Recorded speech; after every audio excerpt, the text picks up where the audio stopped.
जय श्री कृष्ण दोस्तों, नमस्कार। उम्मीद करती हूँ आप सब ठीक होंगे, खुश होंगे अपने परिवार में। दोस्तों, आज मैं आपके साथ शेयर करने जा रही हूँ श्री गीता जी के दूसरे अध्याय का महात्म्य।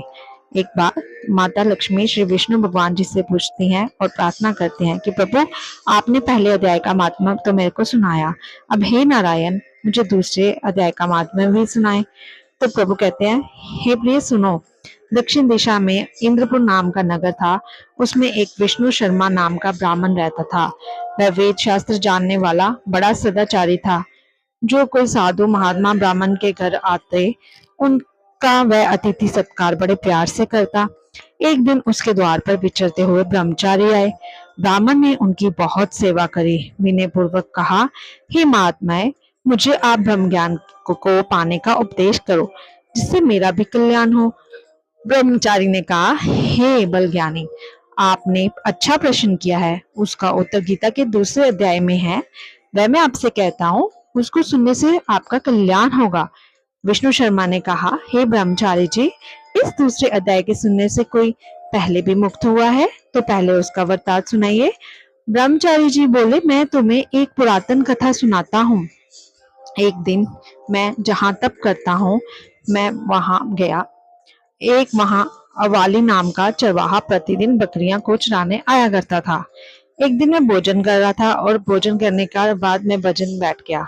थोड़ी देर तक एक सिंह आया, वो भी मेरे पास बैठ गया और पास ही में मृगों का झुंड किलोल कर रहा था। उसी समय वो बकरियों को चराने वाला चरवाहा वन में आ रहा था। जैसे उसने मेरी कुटिया की तरफ देखा, वो थोड़ा सा डर गया और सोचने लगा कि मृगों के बीच सिंह कैसे बैठे हैं, सिंह इनको खा क्यों नहीं रहे। तो मेरी समाधि को खुली देखकर उसने पुकारा। जब मेरी दृष्टि उस पर पड़ी, उस समय वह कांप रहा था। मैंने उस अवाली को पास आने के लिए कहा, यद्यपि पहले उसने आने की इच्छा नहीं की, परंतु मेरे उत्साह दिलाने पर वह मेरे पास आया और प्रणाम कर बड़ी नम्रता से पहले अपनी संपूर्ण अवस्था कह सुनाई। तब कहा कि महात्मा जी, ये सिंह इन हिरणों को क्यों नहीं खाता।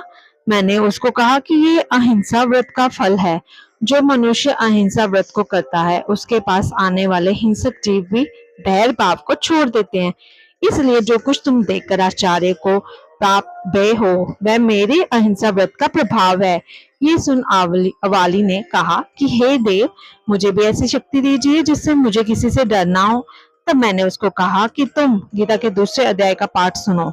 ऐसा कहकर मन, ईश्वर, जीव और प्रकृति, इन तीनों का वर्णन जैसे गीता में है कह सुनाया। अवाली दूसरे अध्याय का महात्म्य सुनकर पूर्ण ज्ञानी हो गया।